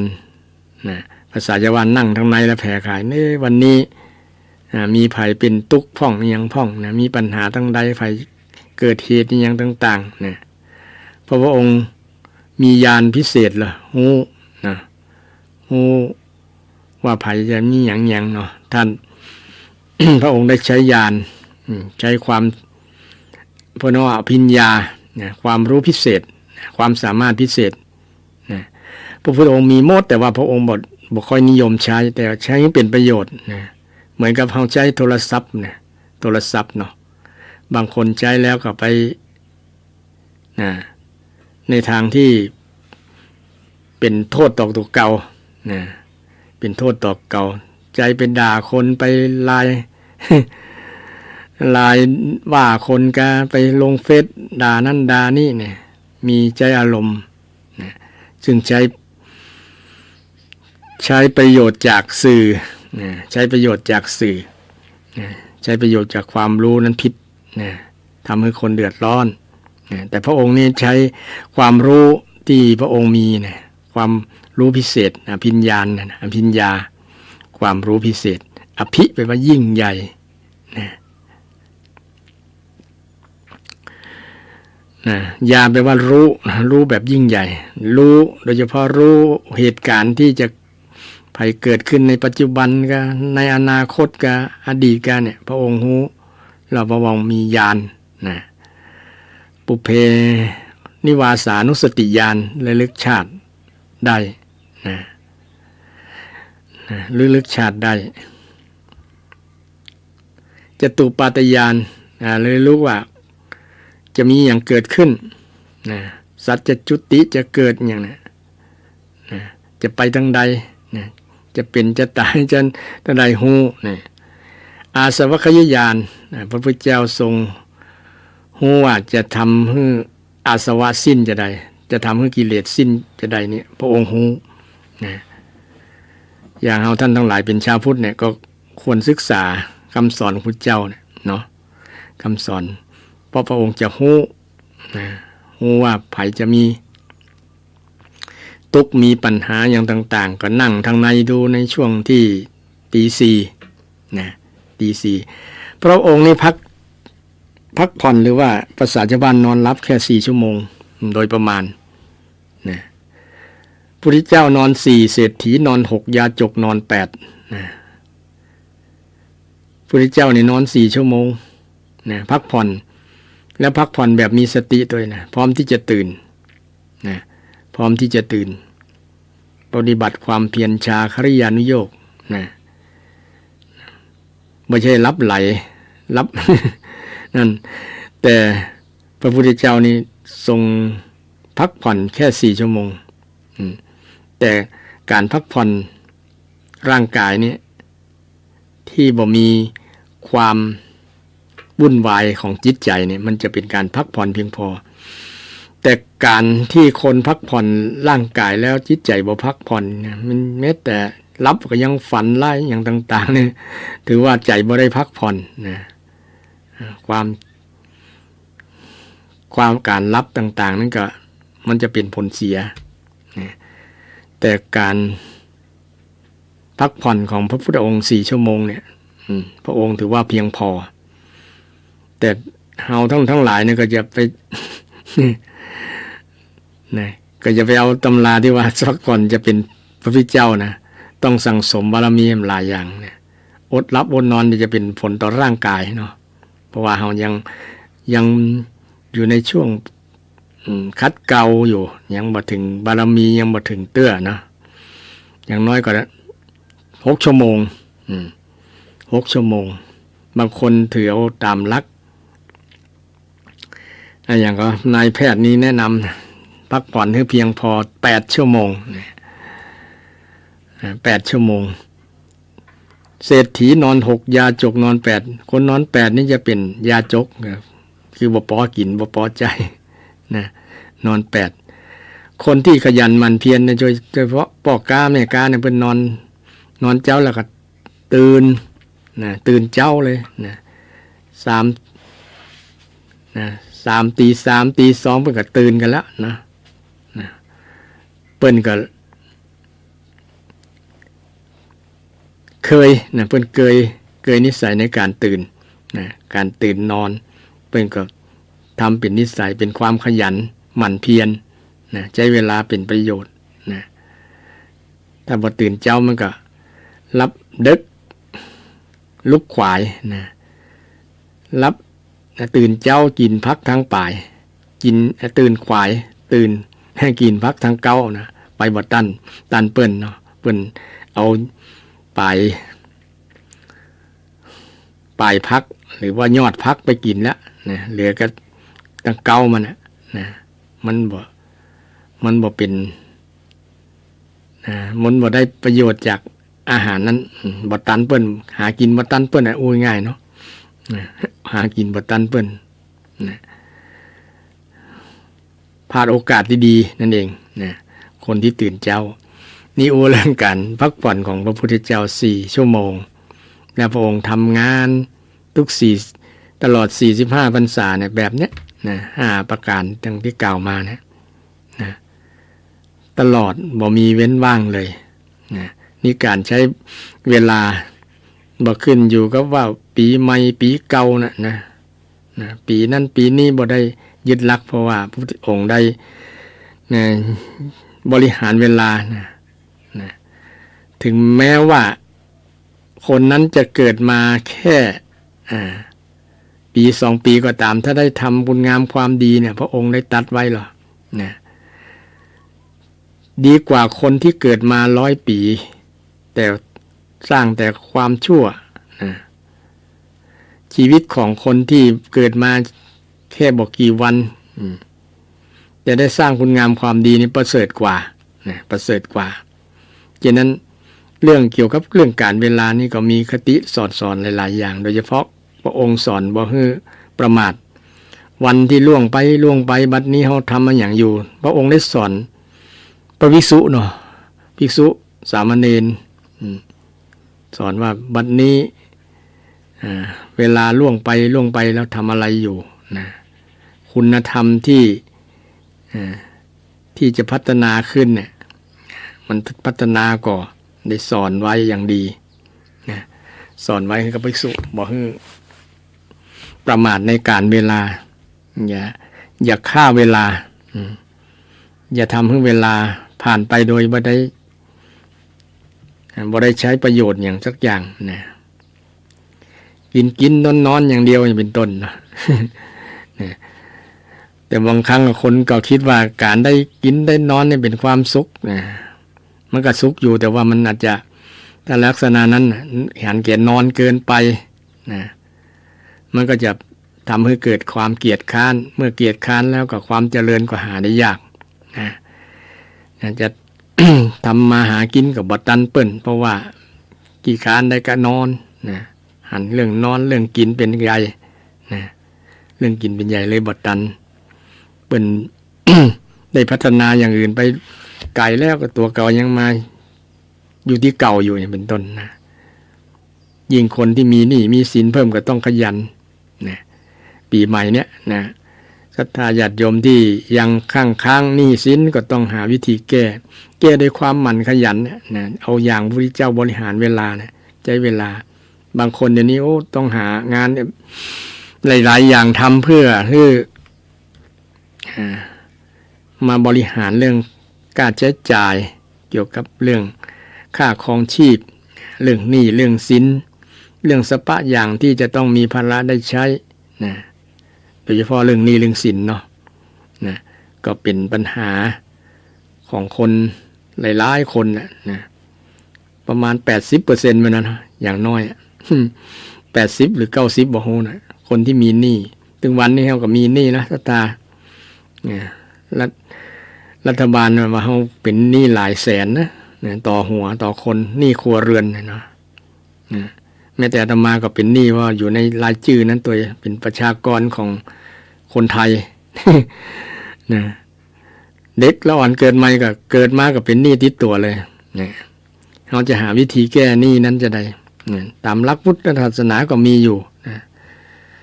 1ต้องขยัน2ต้องบริหารเงินให้ถูก3ต้องมีมิตรที่ดี4ต้องประพฤติปฏิบัติให้ถูกต้องดำเนินชีวิตอย่างถูกต้อง4ประการเนี่ยจะแก้ปัญหาเรื่องนี้ได้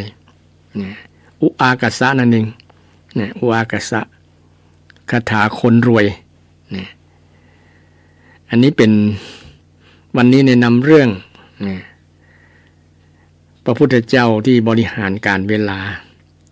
สืบเนื่องมาจากเทศกาลปีใหม่ก็อยากให้ท่านผู้ฟังทั้งหลายนะได้นำหลักคำสอนของพระพุทธเจ้าเนี่ยนะคำสอนของพระพุทธเจ้าเกี่ยวกับเรื่องการบริหารเวลาคนเอาเนี่ยถ้ารู้จักการบริหารเวลามีใช้เวลาให้เป็นประโยชน์เต็มที่นะชีวิตก็จะดีขึ้นพัฒนาขึ้นนะโดยเฉพาะเอาเวลามาฟังเทศน์ฟังธรรมมาศึกษาธรรมคำสอนเนี่ยเป็นสิ่งใช้เวลาเป็นประโยชน์อย่างศรัทธาฟังเทศน์เป็นประจำเนี่ยเนาะนะว่าจะเป็นสถานีใดก็ตามรายการใดก็ตามเกี่ยวกับธรรมะหรือว่าความรู้ที่มันเป็นประโยชน์นะเป็นประโยชน์กับเฮาเนี่ยก็มันฟังมันอย่างนะฟังไปตัวทำงานไปตัวก็ถือว่าบ่เสียหลายนะเพราะว่าจะได้พัฒนาชีวิตในวันหน้าหรือว่าปีใหม่นี่แหละวันหน้าก็คือปีใหม่คืออนาคตพระพุทธองค์ก็ทรงเน้นเรื่องปัจจุบันนะอดีตมันผ่านไปแล้วนะบางคนยังยึดมั่นถือมั่นในอดีตอยู่หรอมันผ่านไปแล้วมันแก้ไขบ่ได้แล้วนะยังเคยโกรธกันก็ยังโกรธอยู่นะยังเกลียดกันอยู่นะมันผ่านจริงๆเวลามันผ่านไปแล้วนะผ่านไปแล้วจริงอดีตนั้นก็เป็นสิ่งที่เตือนใจต้องเรียนรู้นะลองผิดลองถูกนะเราจะได้ถามว่ามันเป็นประโยชน์ก็มันเป็นโทษเป็นทุกข์ก็นะอดีตนะก็มีสิ่งที่เป็นสิ่งที่ผ่านมาแล้วนะถ้าดีก็ควรพัฒนาต่อไปต่อยอดนะถ้าบทดีมันเป็นโทษเช่นเคยพิษหัวกันเคยโคตรกันเนี่ยปีใหม่นี้เขาก็จะแผ่เมตตาให้กันและกันปรารถนาดีต่อกันเนี่ยเป็นการเริ่มต้นชีวิตใหม่แล้วมันได้ผลนะมันได้ประโยชน์จากการใช้ชีวิตใช้เวลาที่ยังอยู่เพราะว่าวันหน้าอนาคตนะยังบ่มีไผฮู้นะบ่มีไผฮู้อย่างจะเกิดขึ้นนะวันนี้เรารู้ว่าเราได้ทำได้อย่างนะวันตะวานี้เราแก้ไขบ่ได้มันผ่านมาแล้ววันพูกบ่ฮู้ว่ามันจะมีอย่างเกิดขึ้นแต่เราสร้างทำนะทำพูดคิดสิ่งที่ดีที่เป็นประโยชน์นะบ่เป็นโทษโดยเฉพาะนำหลักธรรมคำสอนเนี่ยมันจะเป็นของขวัญชิ้นโบแดงให้กับเรานะเราบ่ต้องไปขอกราบไหว้ละขอให้ทำเองเพราะว่าพุทธศาสนาสอนเรื่องกรรมสอนเรื่องการกระทำทำดีดีทำชั่วชั่วนะทำดีได้ดีทำชั่วได้ชั่วนั่นแหละนะซึ่งเป็นสิ่งที่สามารถพิสูจน์ได้นะจะเป็นรางวัลจะเป็นสิ่งที่เราต้องการเป็นเพราะว่าเป็นพรที่เรามอบพรให้แก่กันและกันได้แต่ถ้าว่าเรา ได้มอบสิ่งที่ด้วยการกล่าวคำมอบพรนะอวยพรให้กันและกันถ้าเรายังมีพฤติกรรมที่จะเป็นเหตุเบียดเบียนซึ่งกันและกันมันก็จะทำให้เราได้เสียเวลาใช้เวลาทิ้งไปนะโดยมายึดมั่นถือมั่นแล้วจะสร้างปัญหาในอนาคตแห่งถ้าเอาบทละสิ่งที่มันบ่ถูกบ่ต้องหรือว่าที่ภาษาพระพุทธว่าความบ่ดีหรือว่าบาปกรรมทั้งหลายเนี่ยเราควรหยุดเว้นพุทธศักราชใหม่เริ่มต้นปี 2567 นี้ก็คือยึดหลักนะศรัทธาญาติโยมทั้งหลายยึดหลักธรรมคำสอนพระเจ้าโดยทำดีในปัจจุบันเนี่ยวันนี้นะเริ่มแต่วันนี้ไปเป็นต้นแล้ววันนี้ก็จะเป็นวันนะวันวานะเป็นอดีตนะแล้ววันนี้ก็จะเป็นผลทำให้เกิดวันพูกนะเราจะมีสุขบ่มีสุขก็อยู่ที่การกระทำของเรานะเราดีคิดดีทำดีนะวันพูกก็จะดีนะบ่เชื่อก็ลองทดสอบเพราะว่าเป็นคำสอนพุทธศาสนาเป็นคำสอนของพุทธสมมาสัมพุทธเจ้าดังนั้นก็ฝากข้อธรรมความคิดทั้งหลายในปีใหม่นี้ศรัทธาญาติโยมพูดดีทำดีคิดดีนะหรือว่าคิดดีพูดดีทำดีนะในวันนี้นะแล้ววันพูกบ่ต้องไปเรียกร้องมันถึงดี นะเพราะว่าธรรมะของพระเจ้าเป็นสิ่งที่พิสูจน์เอหิปัสสิโกนะเป็นสิ่งที่พิสูจน์ได้นะนอกจากเราจะบ่ทำดีนะคิดดีพูดดีทำดีนะวันนี้แล้ววันพวกดีแน่นอนศรัทธาญาติโยมทั้งหลายวันนี้เวลาหมดเวลาขอนำรายการจากศรัทธาญาติโยมไปก่อนวันพุธหน้าปะกันใหม่วันนี้ขอให้ศรัทธาญาติโยมทุกท่านทุกคนมีความสุขภาพแข็งแรงนะร่างกายสมบูรณ์จิตใจเข้มแข็งและมั่นคงในพระธรรมคำสอนของพระสัมมาสัมพุทธเจ้าและให้ญาติโยมเจริญไปด้วยอายุวันนะสุขะภระปฏิภาณธรรมสารคุณสารสมบัติทุกท่านทุกคนเทินเจริญพร